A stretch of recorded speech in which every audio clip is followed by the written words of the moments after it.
Hello, Taylor. Nice to see you. You too. It's the dynamic duo. We're back at it again. Yes, indeed. Yeah. We've got a pretty fun episode this month. Very casual. It's not too dense or anything with science and stuff. We're just sharing some cool stories. And if anyone's seen the blog that came out a few weeks ago now, but it's your sort of, we'll call it psychic experiences, or maybe synchronicities, potentially coincidences. But I think you and I have a few incidents in life where we're pretty comfortable saying it's just not a coincidence. So those are the ones we're going to share. Yeah, I mean, at the very least, it's hard for me now to not trust my gut based on some of the experiences I've had, right? Yeah. I think that I've had quite a lot of really compelling experiences, but there's only a core handful that I really feel are no matter what science says, I'm these experiences cannot be explained, It's just too many things that line up in totally way against probable chance odds, Yeah, so that's the thing, though. I have some stories like that to tell tonight that are just how there's no reasonable explanation for how all of these things align to make this thing happen. Now, maybe it's just that the world is a beautiful, crazy place, and that's fine too, but it still makes for a good story. Yeah. I always try to remind myself, there's a million times or a million days where things have not lined up at all. So, the odds of something lining up in a crazy way in your lifetime, are high, I guess, that it could happen once or twice. Yeah. And I do have, 2, maybe 3 stories that I think are kind of crazy, whether they're psychic dreams, or a lot of them for me, they're really dream based. But I've also had strange synchronicities too. I actually think that might be what deja vu is personally, just based on my experience.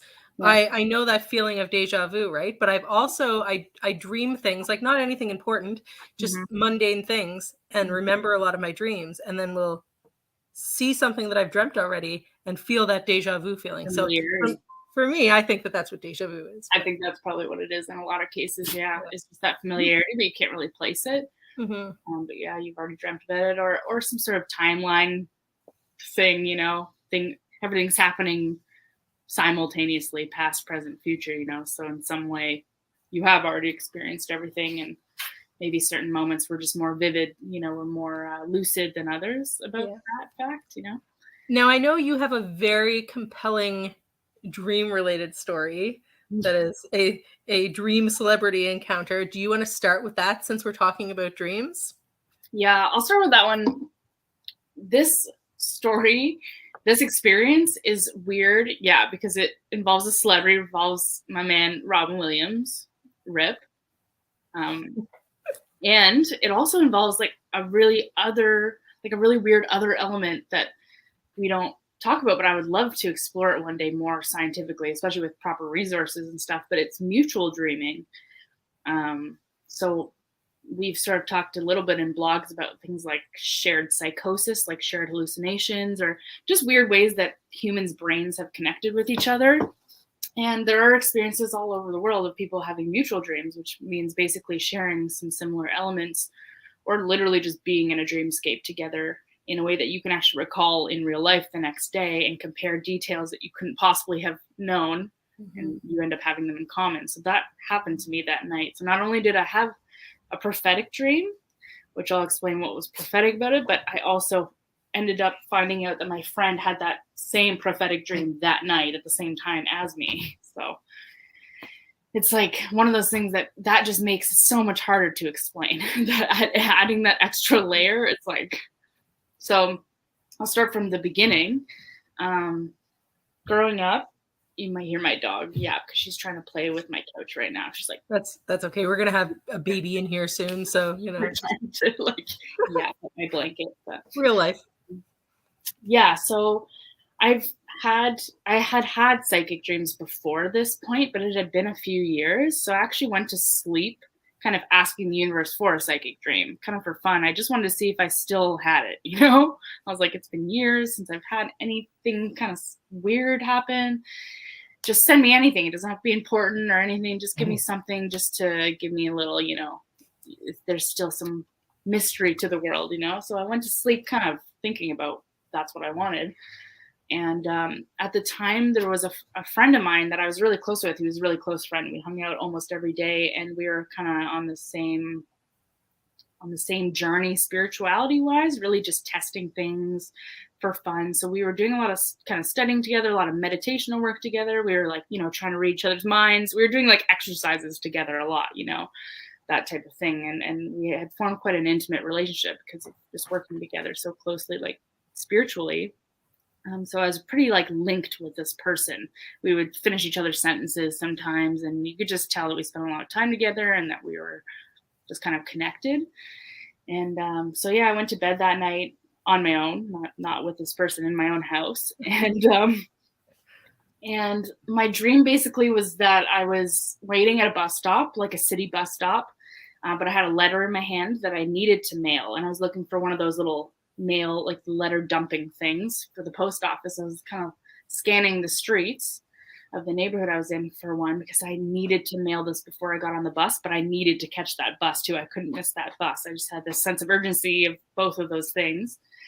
And so I kind of started moving away from the bus stop, running up a street, and I thought I saw like a post office at the end of it. So I start running, and I realize it is a post office. So I'm running, and I get to it, and I plop the mail thing in, and I'm running back, trying to get to the bus stop. And the bus is starting to approach, and I'm also still a ways away. And I'm like, oh my gosh, like I have to make this bus, and I'm running, and I kind of miss it. So I'm running alongside the bus. I'm like kind of waving to the driver, you know, and it stops. And who opens the doors but Robin Williams is the bus driver. And he says this really ominously, but he goes, "You almost just missed me."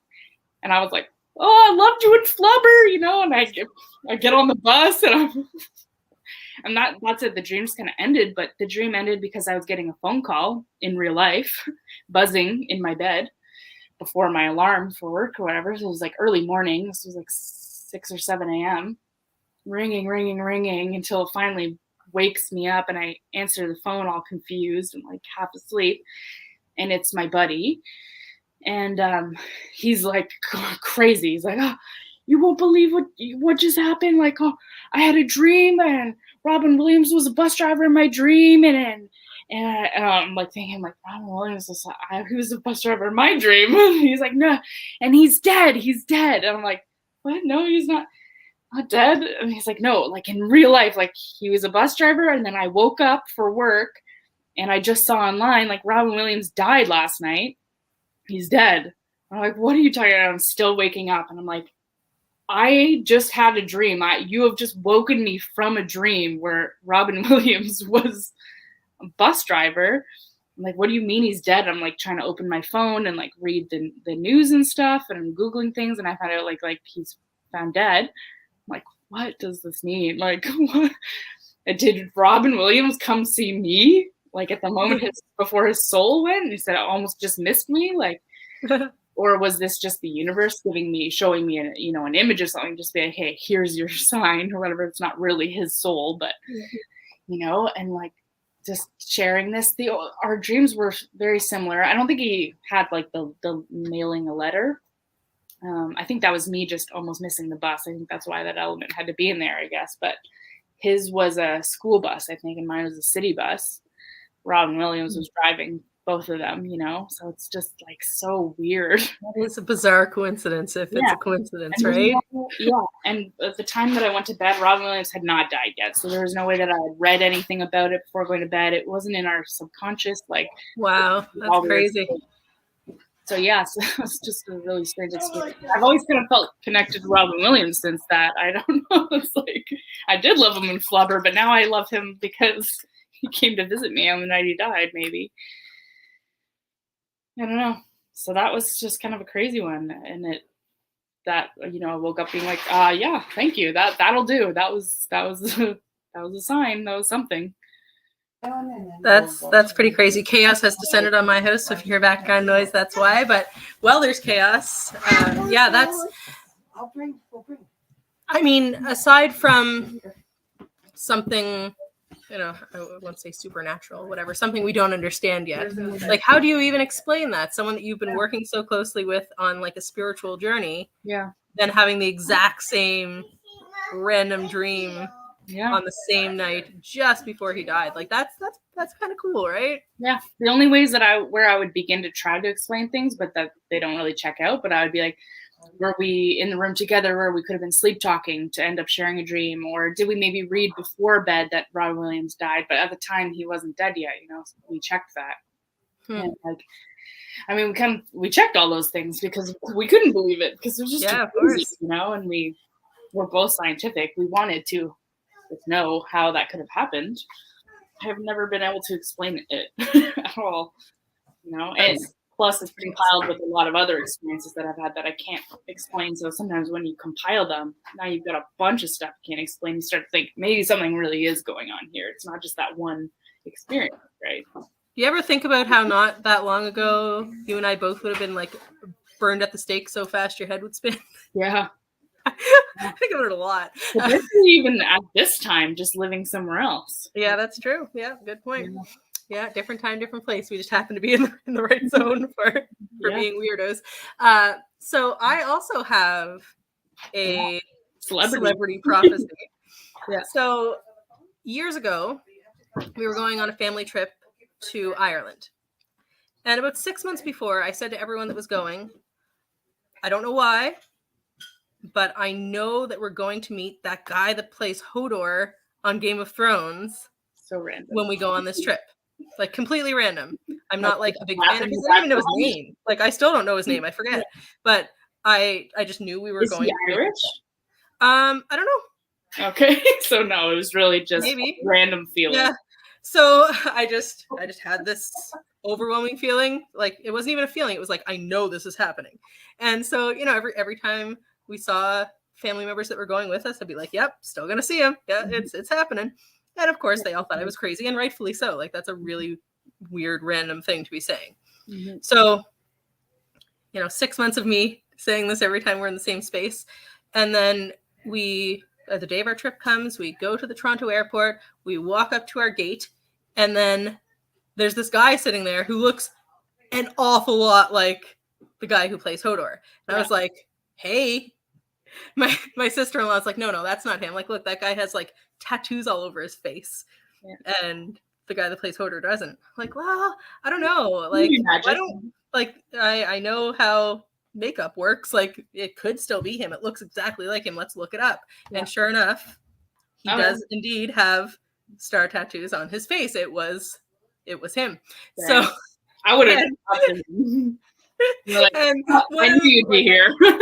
My brother-in-law was like, well, you had to have known. I'm like, how the hell would I know that 6 months in advance? Like that specifically. Like there's not even following paparazzi or anything at that point. No way I could have known. I mean, I barely even know the dude's name, right? Yeah. So the weird thing is that you said it out loud. I think that a lot of people probably have moments like that, but they don't say, oh, we're gonna run into it. They just keep it like, oh, that's silly, and they write it off in their head. And then it happens, they're like, oh, I thought about that like weeks ago. That was gonna happen, See, I do say it out loud for that reason.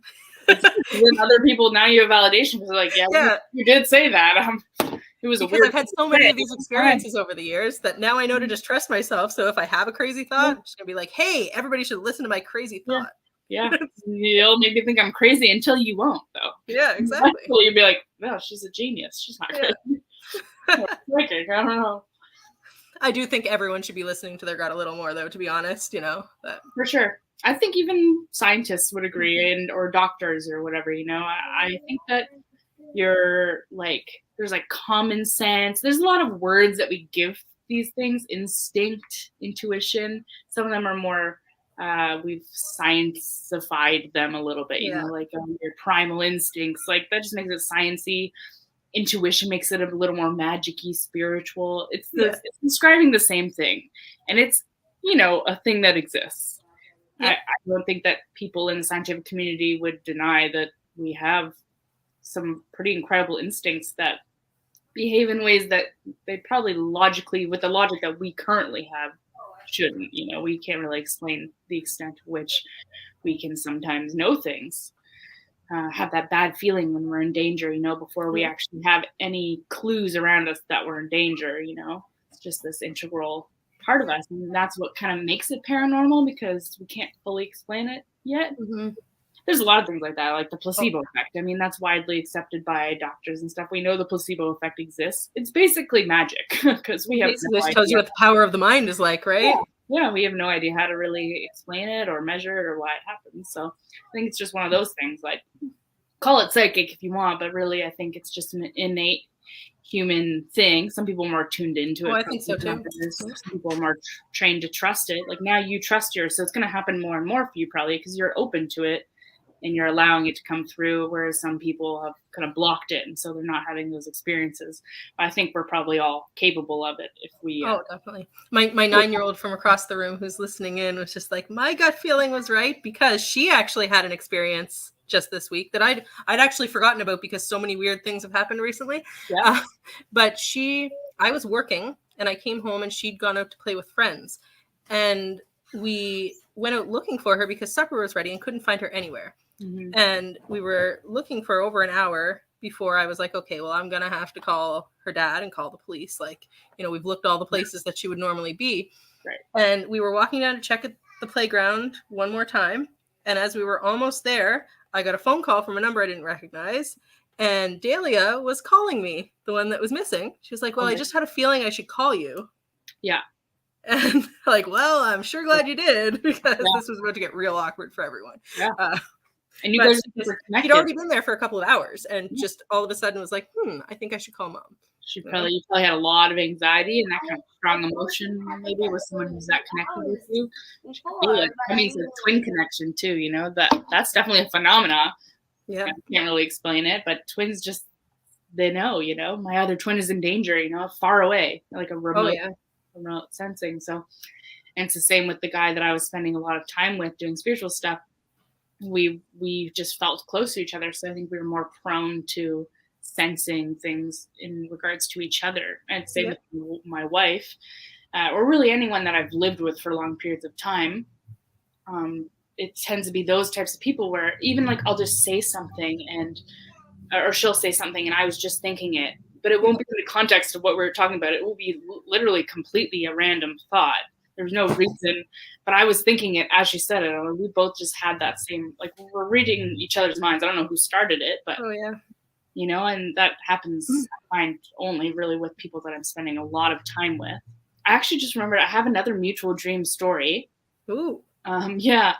With it wasn't psychic, or so far it hasn't been psychic, but it was with an old roommate, and she told me her dream, and then I realized I had the same dream. She said that she had a dream that I was in a grocery store filming a music video. I was in a music video. I was like dancing in the grocery store.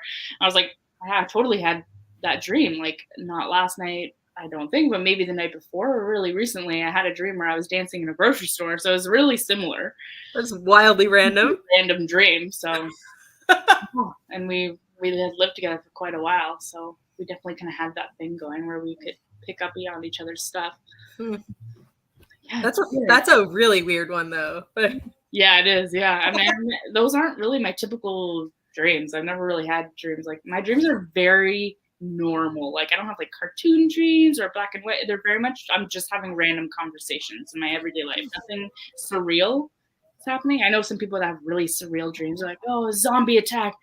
I don't. I have very mundane. It's me like doing dishes, or like I'm living my normal life in my dreams. I have the most logical brain. So that's why sometimes things stand out to me. I'm like, that was a weird dream. Like, why am I dreaming about Robin Williams on a bus?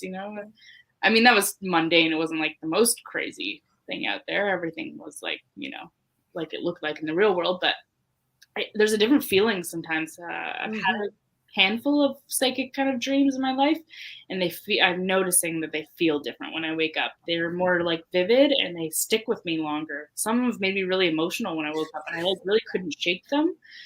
And it was just this feeling in my gut, this uneasy feeling like this thing was going to happen, and then it would. So they stick a little different than regular dreams. It takes a while. You have to notice those patterns, Yeah, definitely. I mean, I find the same thing with when I have, one of those feelings that this thing is just going to happen. That's very different than me going, wouldn't it be nice if that happened? And a Yeah, lot of the time it's completely knowing. random things that I really don't give a crap if they happen at all. Yeah, Like the guy from Game of Thrones, lovely person, I'm sure, but I was not useless. a fan or anything. No, I, no. again, still don't actually know his name. I'm sure I did at some point. Mm, But it just came to me and I knew yeah. it was happening. Yeah, You sometimes they're totally useless dreams. I'm like, know? okay, I didn't really need to be warned about this. This is fine, but yeah, Maybe it's just all to build your skills for something more important later. yeah. I have had some that have been really important though, like real life warnings, where I ended up. One, I kind of was able to actually. Two, I was able to sort of save something horrible from happening. I wasn't going to talk much about this one, but I'll mention it but it gets kind of graphic, so I can't go into detail. But I had cervical cancer when I was younger, and I had a dream that led to me discovering that about my cervical cancer. So I'm not going to talk about cervixes like in in like long length, but yeah. So I mean, that was an important prophetic dream to have, and I'm not Yeah. sure if I would have really caught it anytime soon if I hadn't had that dream, because I went. Probably not. You were quite young, right? You told me that story, and I don't think that there's any way you would have actually No, I was like known until it was too late. 17. Yeah, I Yeah. was young, and I didn't even know what a cervix was. So in my dream, what I was dreaming about, I didn't know what it was. I actually thought it was like a tumor because I could actually visually see it Mhm. in my dream. It was like, there's a problem with this. It was like literally showing me, and I woke up and I found that thing, and I was like, oh my god, there's a tumor. There actually is a tumor. And I went, and they're like, no, that is your cervix. That is supposed to be there. That's a normal thing, but you do have like cancerous cells around it, and I had to go to an appointment that was exactly like the appointment in my dream. It was a really weird, like there was video on a screen and everything. The whole layout was exactly like my dream. She was like, my doctor was like, I don't know how you would know this because this is not like a PAP. This is like a special appointment, and there's a TV there and stuff. But most people don't know about this. You have no Yeah. reason to know about that. That's where you would have to go next. But yeah, so it's a very specific dream, and I'm not going to get into specifics here, but that was an important one. And there Did was you have a story about a burn too? the fire, and that was another one Mm. that I kind of was able to have something happen in time. I mean, things were definitely on fire, but I had a dream about my friend's like farmhouse.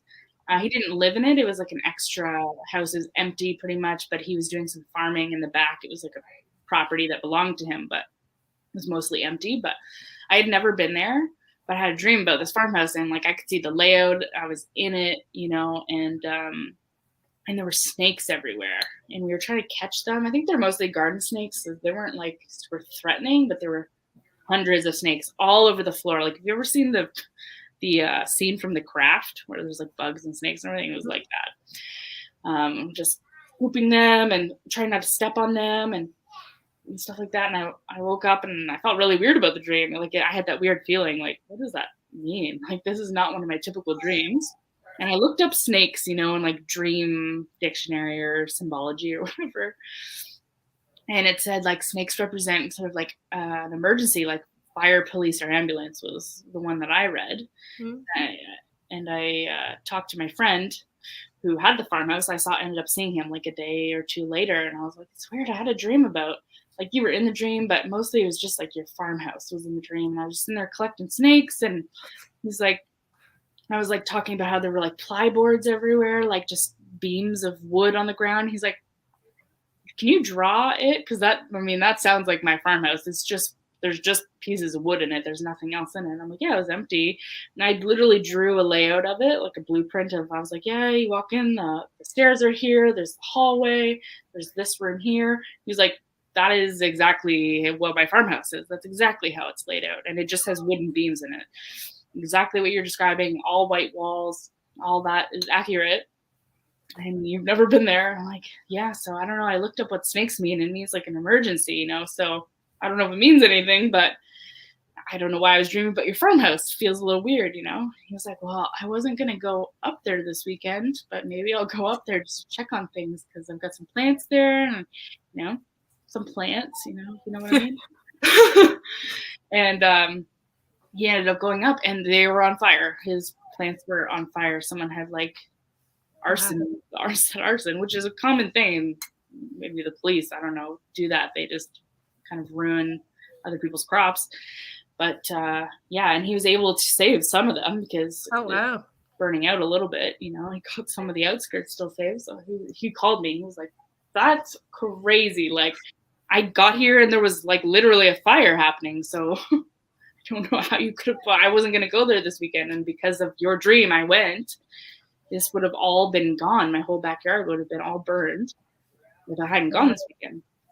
I'm like, crazy. I don't know why I was chosen to save your weed, but you're welcome. Important, man. Yeah.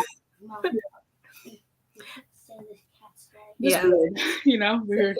Like, what's my connection to that? Why me? But like, maybe I was the only one receptive to that. Maybe the universe didn't want his weed gone. So, or you just want the whole property burnt down. That's fine. Give the message to Taylor. She'll get it to him. Like, it's strange. So my audience is over here telling me I should tell the cat story, but I'm going to save that one for last because it is my favorite and most recent. But I am going to tell you another story that you haven't heard yet. Yeah. That is also still in progress, but it's kind of a funny story about intuition. So maybe a month or so ago, Adam and I started watching a show that had been recommended to us a couple of times called Last One Laughing. Have you heard of that show? Yeah, I have. Yeah. Yeah. So for anyone who hasn't, a bunch of Canadian comedians, although there are versions of it in other countries, but in this case, a bunch of Canadian comedians thrown into a room for 6 hours, and they have to try to make each other laugh. Last one to smile or laugh is the ultimate winner. The British version of it, which is just so ridiculous. And this one is absurd too, don't get me wrong. So one of the comedians on this show is Tom Green. Now, of course, I've seen Tom Green in things, in the 90s as, Road Trip or Stealing Harvard or whatever, which I'd completely forgotten that those existed up until I went to look up Tom Green. But anyways, for some reason, I was watching this show and I was like, I'm supposed to know Tom Green for some reason. Like, there's a reason we're supposed to meet. Okay. Which, like, my mother hates Tom Green. Not as like a person or anything. She doesn't know him. But like, not a fan of his style of comedy. So even deep in my mind, because of that, I've got it in my head that I don't really like Tom Green. But still, my brain is telling me, you know what? You're supposed to meet Tom Green. Yeah. So I mentioned this at some point, in a room of friends, and one of my friends is a comedian. Was like, oh, actually, you know what? I might have the contacts to make that happen if you'd like. Like, I could probably set up a meeting. And so I said, well, yes, but I also don't feel like it's the exact right time just yet. Like, it's almost time. Okay. But it's not time for me to meet Tom Green right now. Yeah. So then a couple weeks later, we figured out that we were like literally going to be in the same space on the same night. So I said, okay, well, you know what? Fine. That's my sign. Go ahead and see if you can set up a meeting. Yeah. The next day, I'm sitting on the couch talking to one of my kids, and I got a call from an unfamiliar number. But right now, I'm helping with exams for the Royal Conservatory of Music, so I figured it might be an exam candidate. I better pick it up because it could be someone asking a question, even though it's a little late, So I answered and heard on the other end, "Oh, hi, Sarah. This is Tom Green." Like, all right, hi, and thanks for calling. I assume Jen sent you, and so we were. Chatting a little bit. He's like, yeah, I just got to Ottawa and I have a few questions for you. Great. So this guy starts asking me a bunch of questions that all make absolutely no contextual sense. And I was like, this is really absurd, but I guess that is very Tom Green. So maybe I'll just keep listening and see how this pans out. Okay. So after about 5 minutes, I realize, wait a minute, this is in fact Tom Green. But it is not the Tom Green I'm looking for. Okay. The examiner for the conservatory exams this week is also named Tom Green. Oh. So I think that is my sign that if I'm going to manifest things, I better be a little more specific. Yeah, the universe does do that sometimes. I've heard of a lot of my, witchier friends doing, like a spell for money, and then like a cat named Money will show up at their door. Yeah. You have to be really specific with your visualization and your, I don't know how much I prescribe to manifestation necessarily. I think there's a lot that has to be at play for things to come to fruition, like certain, social structures and privileges and stuff. Absolutely. But yeah, I don't know. Things can be tricky. Not specific. Maybe I view the universe kind of as a big computer, and you're just inputting and outputting data. And it's not gonna be like, oh, I think she means this, because I don't really believe personally in like an intelligent being who's like got the ability to look into nuance like that. I think you're very specific. Literally coding, Yeah. which is in, the form of symbology that our brains use. So, yeah, if you weren't fully picturing Tom Green, then. I mean, I still think I have work to do with Tom Green. I don't know what it is. Yeah. We're supposed to collaborate on something. Yeah. But it was an amusing stop along the road. And the other Tom Green got a kick out of that story too. So the other Tom Green, the celebrity Tom Green, is Canadian. He is, and I actually found out I knew nothing about Tom Green when I suddenly decided that there was a reason we were supposed to meet. Yeah. But I found out after that he actually lives quite close by now. He has moved back to this area. Also, he had a travel show, and I also have a travel show, so like there's an interesting connection. We write for that beer blog, that beerthing.ca, and he also has a beer that Bose brews. So like there's a lot of interconnectivity. And then I posted this story on Facebook because I thought it was funny, the Tom Green mishap. Yeah. And a whole bunch of people that I'm friends with were like, oh yeah, I know him because of this, and I know him because of this, and I could probably put you in touch. And it's kind of funny that him being kind of local. I think it's just, there's a few people in the Ottawa area that are like that, like Kenny and Spenny. A lot of people know them. Trailer Park Boys. A lot of my friends know them. Like the Wild Kratts. Do you know the Kratt brothers? Yeah, they're in Ottawa too. Really? Yeah. Oh, I love them. Yeah. I follow them on TikTok because they still have like Kratts, like creatures stuff going on. Yeah, last I heard they were also living in the Ottawa area. So, oh, that's cool. Yeah. Run into them one day. Make my childhood dreams come true. Right? Yeah. Some of our homeschool friends have just run into them out hiking and stuff. Yeah. Like, best day ever. Crazy. I had no idea they were like, well, yeah, because YTV is Canadian. I mean, that growing up, that was all Canadian. Interesting. Is it a cat? Sounds like no, it's a child opening a giant thing of salad. Because now is definitely the time for that.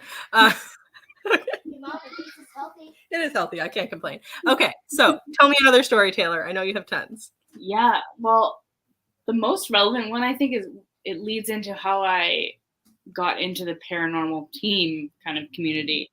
Not this team, obviously, but years back when I was part of the team I was with before creating my own. This is like the incident that led up to it, and you've probably heard it. Probably said it on camera at some point. I think I said it when we were live streaming at our training investigation, but I don't think I went into like a lot of detail. But I was living in this old downtown house when I was really young, like 16, 17. I was living with like a boyfriend at the time and his family, and that was his family home. And how did it start? I don't know. We just, over the course of me living there, I just felt weird. I felt like angry. I'm like never been an angry person. Like I'm like the just chillest person. I almost never feel anger. And I just had a lot of anger in that house. We fought a lot, but we'd be out of the house and we'd be totally different. I had a ton of anxiety. Like something just felt really heavy and dark in the house. So that was like, I think kind of where it really like started. But we started actually like hearing things and stuff coming from his basement. And like no one ever went in the basement. It was strictly just like storage. No one used the basement for anything. So we started using the basement because he was building something and he made his little station at this little work table in the basement. So he was the only one going down there. And sometimes I would join him. But so that's when we started noticing things, when we spent more time down there. Just little noises at first, sometimes things falling. You're like, what was that?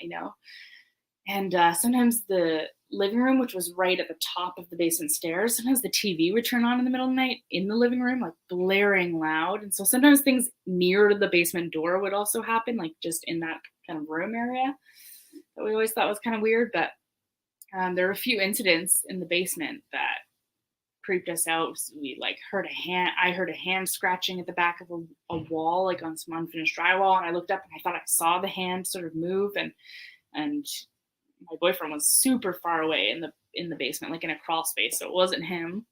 We had like a saw drop off a shelf when we were looking for it. Like, where's the saw? And it just dropped right in front of us. Like weird things like that. And that's when I started getting like these warning dreams. Actually, I think I got the warning dreams before a lot of this was happening, but just when I was feeling really weird about the house. But I was having these dreams about I'd be standing on the street looking at the house, and then everything would go from color to like black and white, but like dark horror story, kind of really dark, black and white, and it would get gloomy, you know, like it would feel kind of rainy, and there would just be this doom feeling, and there'd kind of be a voice just being like, there's a dark entity in this house, like it would just be telling me this. I'd be staring at this house and it just looked so sinister. I just had this horrible feeling. And I had another dream where there was like I don't remember the details of the dream now, but there was some sort of spirit that identified himself as being in the house named Patrick. And then we kind of, you know, started experiencing more and more things and eventually started investigating. I had like an MP3 player and I was like, what if we just go sit down there in the dark and start recording, you know? And so we were asking questions and went back up and started listening back to things. And we had asked, what's your name, you know? And someone super clearly said, it's Patrick, like into the speaker. And we got a lot of different responses. We had like swearing and we had a whole voice, like vocal tone of like a man being like, even I don't present, and like interrupting me. And I was like, show yourself. So anyways, we got, you know, the name confirmed for my dream. And I was being warned about this house before I even really knew what was going on. And the more and more we looked into it, the more stuff started happening and things were dark too. Like I haven't really experienced a lot of dark. I've been on a lot of investigations, you know, with that old team, because that house led me to start looking for paranormal teams and answers and stuff, you know, about what I was experiencing. But going on lots of investigations, I've been in a lot of spots, but none of them really, like, not a lot of them felt really dark, but that place, you know, had a dark feeling, like my dreams had sort of been warning me, like, and the spirits on the EVPs, you know, they were pretty like aggressive. They were like swearing and like, ah, you know, they seemed mad that we were like acknowledging them. So yeah, that was just a weird, it was like a warning, I guess. And, I mean, it's hard to say whether it came true because I can't prove the truth of those spirits necessarily. But I mean, what we heard on those recordings, I can't really explain because no one was talking at the time and they're very clear. I mean, you go into the audio software, like Audacity, I think we were using, and you can see it's got its own wavelength. You know, you can even pull out the vocal tone. You could put it on a chart of, you know, it's an older male and it doesn't match Reese's vocal tones. You can literally compare things side by side on those types of software. It had its own trademark, so we have no idea what that would have come from. And you can slow down the syllables. You can literally hear Patrick, you know. And I had already told him about my dream before that, so it wasn't like a false memory that, you know, implanted. I had already talked about the dream before that had happened. And I don't know, I've always had a weird feeling that maybe it was Patrick Whalen, but you know, from the Ottawa jail hostel. Yep. He was falsely accused of murder and hung there, and he haunts the Ottawa jail. This place was not as close as I currently am to the Ottawa jail, but it was still in the downtown area.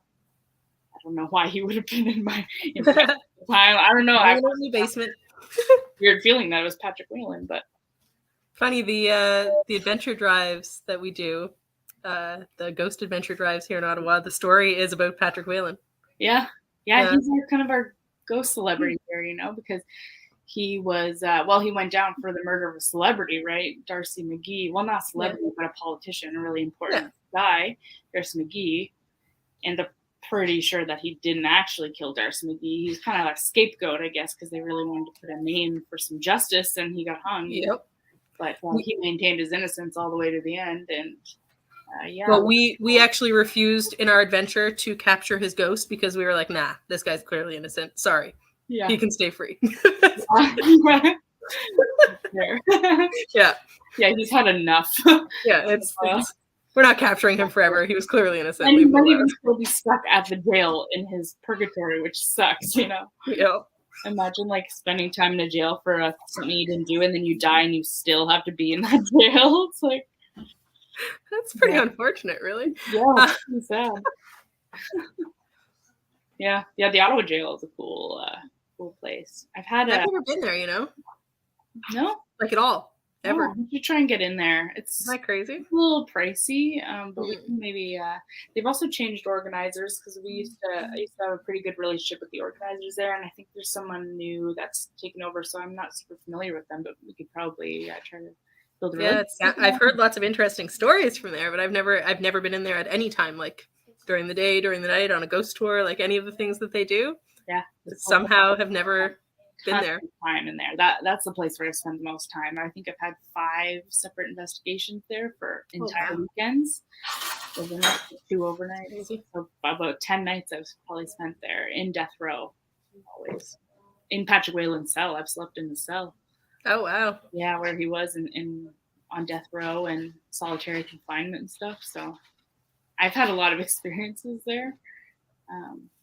Yeah, some of them I like have reservations, like, maybe explain that. I don't know, they're not like crazy, but some are I'm like, this is pretty compelling. I don't think I could explain it. Definitely had some, and tons of people have experienced things there. You have to think like not all of these people could be having sleep paralysis or whatever, even from the tour guides to the staff to the people who are there all the time. They have people getting locked in cells and doors slamming, and we experienced doors and windows slamming.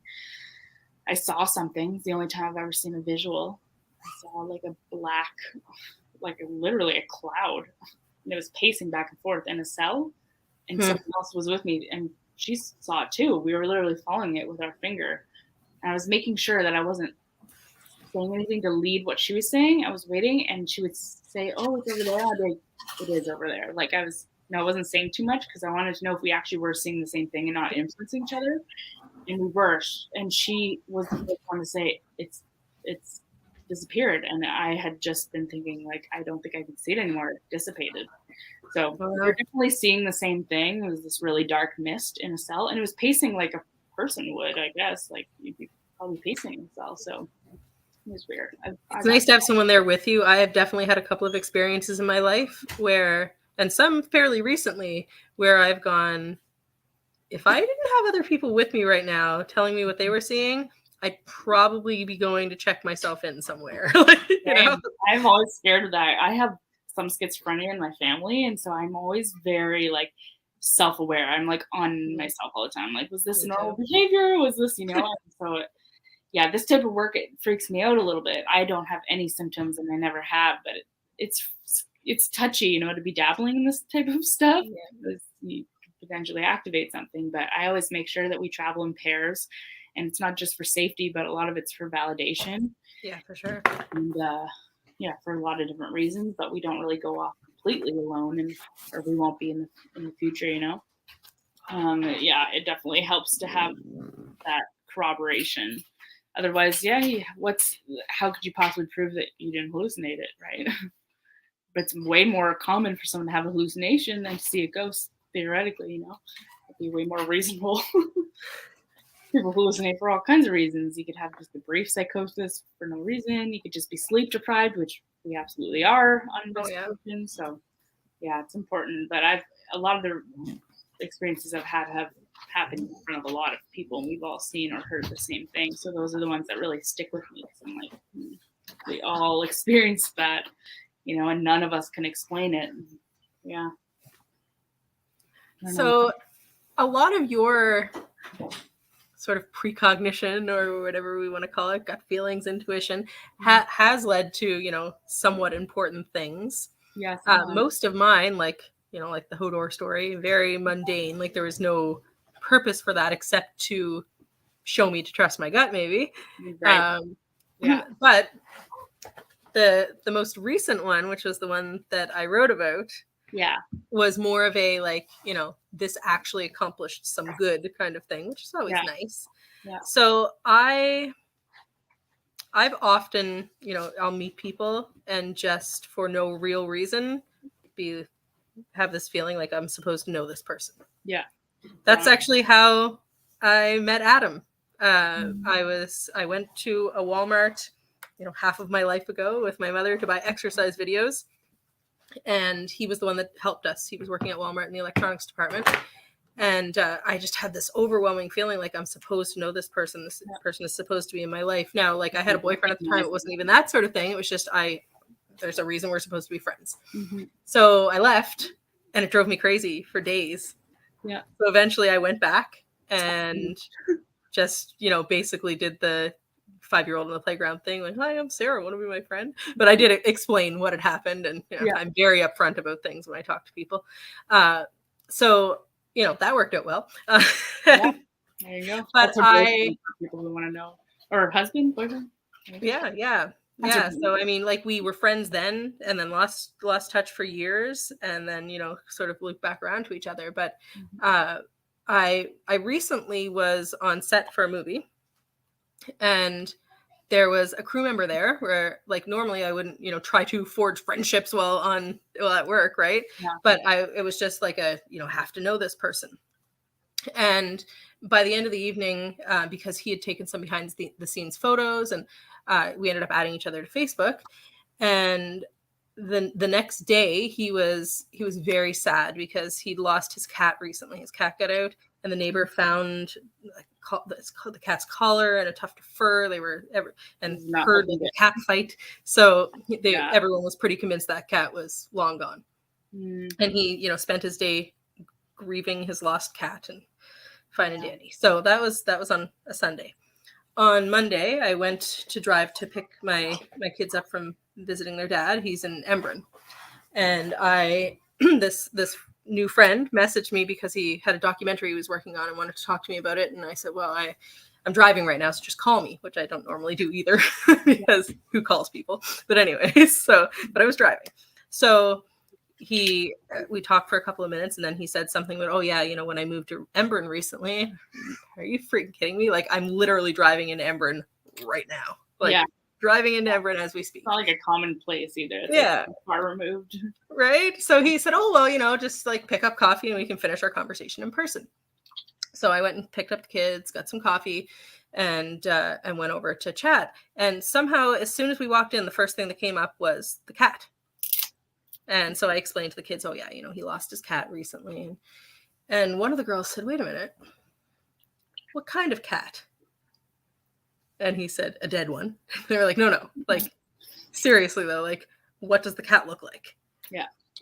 And so he started to describe this cat, and both of the children looked at each other like, what the actual fuck? Like just the look on their faces. They're like, okay, so there's an orange cat just like the one you're describing on my dad's porch right now, or at least it was there like a half hour ago. And the weirdest part of this is their dad had come in, like he was already late for work. He came in after he let out the door, saw the cat, came back in, gathered everyone to just be like, just so everyone knows there's an orange cat on the porch. Like cats hang around their place all the time. Like there's no reason to do that. But anyways, so even so, this is obviously not going to be his cat, right? Like the cat disappeared days ago. It's, it was seen last in that space like over an hour ago. And the chances of it being the same cat are slim. The chances of it being the same cat and still there are like, so many variables. Yeah. But he was like, okay, well, how close is it? Like, should we run? Should we walk? Should we drive? Like, what's fastest? Yeah. We drove up. I don't think I even had stopped the van. He jumped out to try to run to see if the cat was still on the porch. And it was his freaking cat. Yeah. That's crazy. Like the number of, I mean, I'm not even giving all the details, obviously, but the number of things that had to align for that cat. Yeah. I mean, for that cat to then just be there, right? Yeah. It was crazy. Yeah, that's crazy. So, I mean, if nothing else, I will continue trusting my gut because maybe it will lead to something good. And the funniest part of that is like the 2 weeks prior to that, I lived my life being awfully nice to everyone. Mhm. And I have this sincere hope that just putting out enough love and goodness into the world will then trickle down and slowly weight the world toward love instead of hate.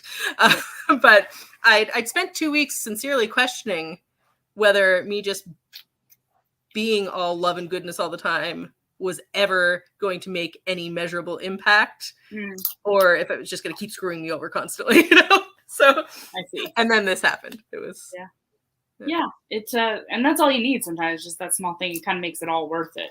Mhm. And I mean, it's the butterfly effect. So I'm sure you being the change that you want to see, it changes the world in a million little ways that you'll never get to know, unfortunately. It just does, you know.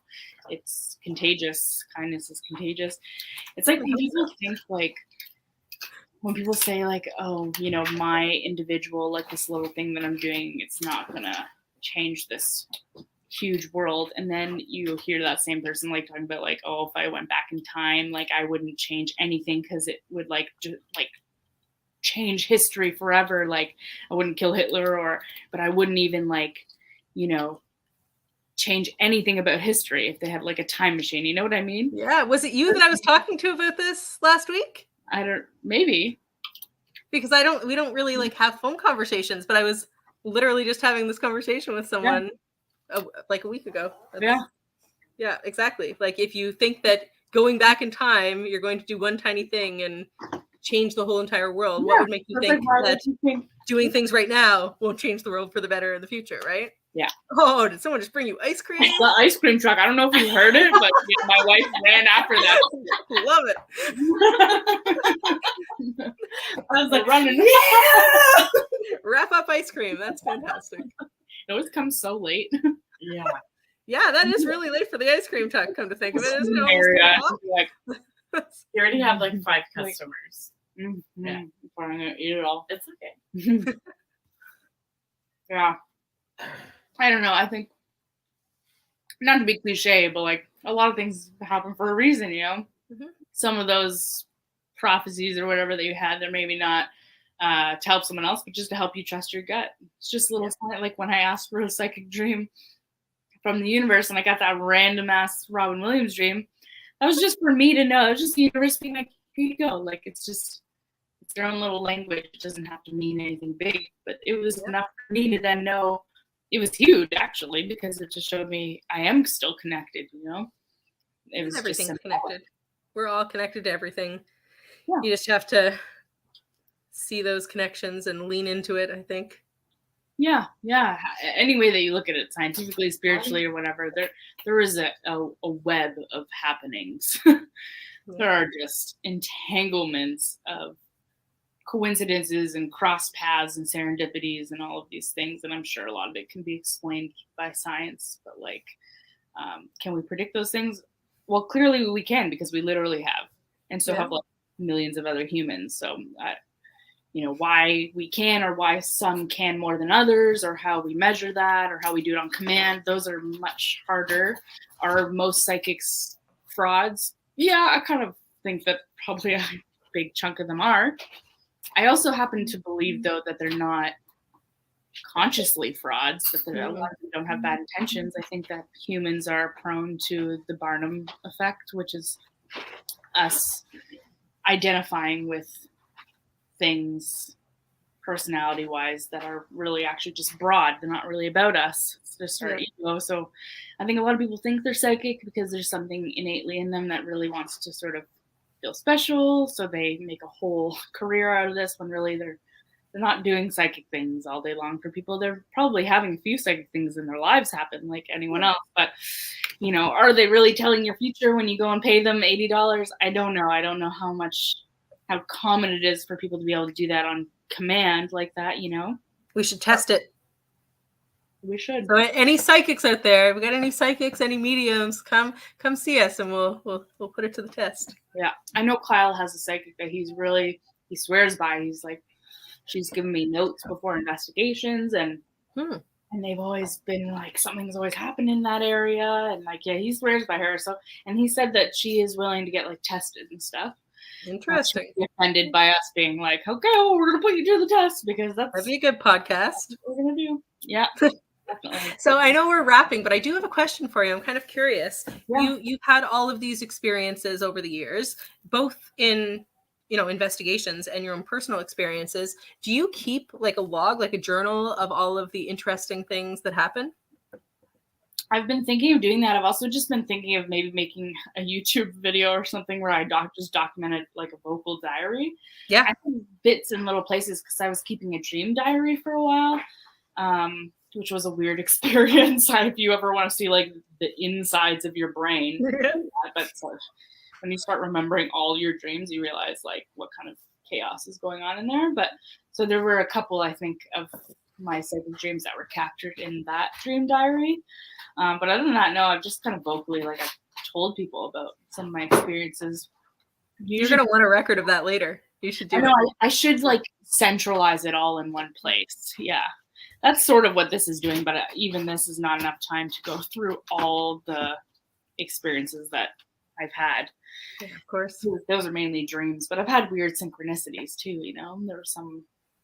Yeah, for another time, but world is full of them. Yeah, weird ways that things line up, and yeah, it would be cool to document it all in one place. I think that I would probably be surprised to see how much there really is when you lay it out like that. Yeah, maybe I'll I was going to write a blog about it too, actually, at some point. There you go. Yeah. And the more you pay attention to it, sometimes the more it happens too. So that's that kind of tuning in. Oh, yeah. And I think everyone has that sort of intuition, just not everybody listens to it, which is fine. I mean, it is a little freaky, to be honest. Yeah, so. We're so jaded. Society tells you, like, oh, like, it's just so logical, minded. We're taught to dismiss things like that, and not really trust our gut. Yeah, stick to the basics. Yeah. But once it happens a few times, I think you start to trust it a bit more. And I start to recognize the way those dreams feel different than other dreams. So now I start to know myself better, right? But yeah, I'd love to hear like other people's experiences, like our viewers and stuff. Yes, definitely. I think that would be a fun podcast someday. Is just bring on a few different people that have had other similar experiences, just to see how it feels to other people, Yeah, and everyone can brainstorm or maybe try to explain them and troubleshoot, maybe it could have been this or maybe this, what we should do is we should get a couple of people who have distinct experiences like this and get our cognitive scientist on from our team to sort of analyze where what could explain these phenomena. Yeah. I've always wanted to just dump these stories on a scientist's lap and be like, tell me why this happened. Tell me how you can explain this, Yeah. Just when I hand it over to them, like, here, take this and just tell me how do you explain this? What tools do you have? What do you think it's closest to? What do you relate it to? Because I have no idea where to begin with these experiences. Yeah. And I'm super scientific minded. Those are the weird things that just sit in my brain. Like, I have no idea what to do with these. These don't fit into most of the things that I know. I think it makes it more fun for me because I'm so logical and analytical. When something comes up that I have trouble explaining, and I certainly try. Challenging me. It's almost more intriguing that I can't come up with any explanation because I'm so logical. Same. That's the whole reason I started this team. That's how I am too. I like that things are challenging me because there's a part of me that just naturally thinks that everything is science, but then there are these little things that fight me on that. I'm like, what is this, Like my 3 or 4-year-old said many years ago, that all magic is just science we haven't figured out yet, right? So nailed it. Wise little person. Yeah, sometimes because they're not jaded yet. So like, it's very simple. This is how it is. So like, are you dumb? Like, how'd you miss that? And you're like, smart. That's so wise. Crazy. Well, I'd love to hear people's stories down below. And maybe we'll do more of these episodes. We could get the rest of our stories out and we can compare, take some viewer stories, talk with our outsiders. There's so much to explore. We can test things, get some psychics. Yeah, that I think is going to be very interesting. Yeah, Well, that's a thank you possibility. so much for having me on today. This was fun. I like storytelling. Me too. Me too. I like the casual podcasts are, can be casual sometimes. It just Oh, feels yeah. nice. Yeah, it's like a talk show, it's good vibes. So yeah. Thanks for joining me. All right. And You have we'll a good night. see you all next month. See you soon.